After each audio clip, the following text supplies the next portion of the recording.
CBI कब्जारे NEET question leak रो mastermind ता ना हेउछि राकेश रंजन उर्फ रकी से ही ए पूरा खेलर कार्पटदार बोली जना पड़िछि। ताको गिरफ करिबा परे 10 दिनिया कस्टडी को नेछि सीबीआई। केमिति होइतिला प्रश्नपत्र लीक आउ किए किए एथिरे शामिल ए सब प्रश्नर उत्तर खोजिबा को रकी को घंटिबो सीबीआई। आज मध्य पश्चिमबंग और बिहार केतेक स्थान रेड करा जायछि। संदेह करा जाउछि झारखंड हजारीबाग ही नीट क्वेश्चन लीक होइतिला। प्रश्नपत्र प्रथमे आसी स्टेट बैंक रे रहितिला। सेठारु परीक्षा सेंटर को नवा बाटर ही सील खोली प्रश्नपत्र लीक करा जायतिबार संदेह होइछि। सेबडे सुप्रीम कोर्ट रे आज निजर रिपोर्ट दाखल करिछि सीबीआई।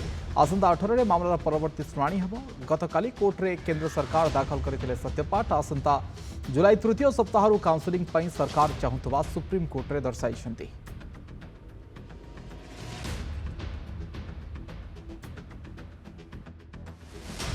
ईओयू पटना ने जो अनुराग यादव करके बच्चा पकड़ा है उसका उसका बयान दर्ज है। बयान में है कि 4 तारीख की रात को मेरे को पेपर मिला, आंसर की मिली और कैसे केंद्र सरकार कह रही है पेपर लीक नहीं हुआ है। गोधरा में जो एफआईआर दर्ज है उसमें क्लियरली 60 लाख रुपए कैश बरामद हुए हैं। ये पहले एनटीए आई वॉश कर रही थी और अब मुझे लगता है केंद्र सरकार आई वॉश कर रही है। केंद्र सरकार ने आज जो हलफनामा दिया है मैं उससे बहुत ही दुखी हूँ, पर सीजीआई और सुप्रीम कोर्ट संज्ञान ले और रीनीट दे, तभी 24 लाख परिवार को इंसाफ मिलेगा। क्योंकि बहुत सारे प्रूफ्स ऐसे हैं जो एनटी के खिलाफ हैं। जैसे अगर आप देखें तो जो डेटा अगर चेक करें तो पिछली बारों में अगर देखें तो 0.6% बच्चे जो थे वो 620 से 720 के बीच में आ रहे थे। अगर अभी अपन चेक करेंगे तो क्या 620 से 720 के बीच में 3.1% बच्चे आ रहे हैं, जो कि 5 टाइम्स एकदम से इंक्रीजमेंट आया। एनटीए जो है अपनी गलतियों को छुपाने के लिए बहुत झूठ बोलता है, क्योंकि वो कहते हैं ना एक झूठ को छुपाने के लिए 100 झूठ बोलने पड़ते हैं। ये एक पेपर लीक को छुपाने के लिए बहुत पेपर लीक करा रहे हैं, तो इन्हें ये चीज़ समझनी चाहिए। और सबसे पहले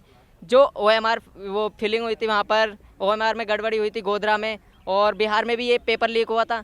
किसी जो भी पेपर मिला उस बच्चे को क्वेश्चन पेपर मिला वो आंसर्स के साथ मिला। अब उनको आंसर्स को सॉल्व करने के लिए किसी इंटेलिजेंट स्टूडेंट ने क्या होगा, वो इतना जल्दी कर नहीं सकता इंटेलिजेंट स्टूडेंट, क्योंकि उसे अपना भी खतरा रहेगा। तो यानी कोई ना कोई कोचिंग इंस्टीट्यूट का टीचर होगा जिसने उसे क्वेश्चन सॉल्व कराए होंगे।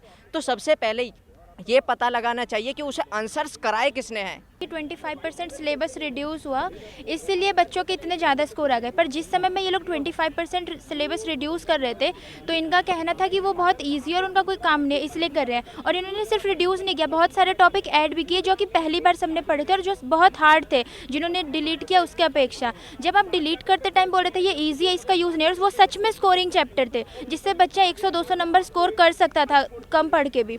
तो तब आपने वो कर दिया, तो उस हिसाब से तो कट ऑफ कम जानी चाहिए थी, क्योंकि हार्ड चैप्टर आपके बच्चे उससे ज़्यादा क्वेश्चन आएंगे तो कट ऑफ तो कम जाएगी, कॉमन सेंस की बात है। तो फिर अभी आप ये क्यों बोल रहे हैं कि 25% डिलीट से कट ऑफ हाई चली गई है? के स्टूडेंट्स के साथ बड़े लेवल पे स्कोर इन्फ्लेशन हुआ है, पेपर लीक हुआ है, अलग अलग सबूत है कि 30 लाख में जो है पेपर बिका है और एक दिन पहले बिका है।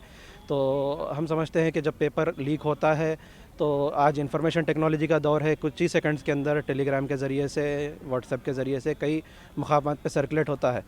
रीनीट होगा या नहीं होगा, इस क्वेश्चन से भी ज़्यादा हम शिक्षकों के लिए जो महत्वपूर्ण हो गया है वो ये हो गया है एग्ज़ाम की सैंटिटी। जो पब्लिक एग्ज़ाम है उनकी अगर सैंटिटी पे ही क्वेश्चन मार्क बन जाता है तो आने वाले टाइम में जो बच्चे और तैयारी करने वाले हैं, जैसे कि हमारे यहाँ बच्चे और तैयारी कर रहे हैं जो 11th में है फाउंडेशन कोर्स में, या जो 12th पास आउट हैं, उन बच्चे और उनके जो गार्जियंस हैं वो बहुत ज़्यादा परेशान हैं कि क्या ऐसा भविष्य में भी होगा, और यदि ऐसा होगा तो हम बच्चों की तैयारी कैसे कराएँ।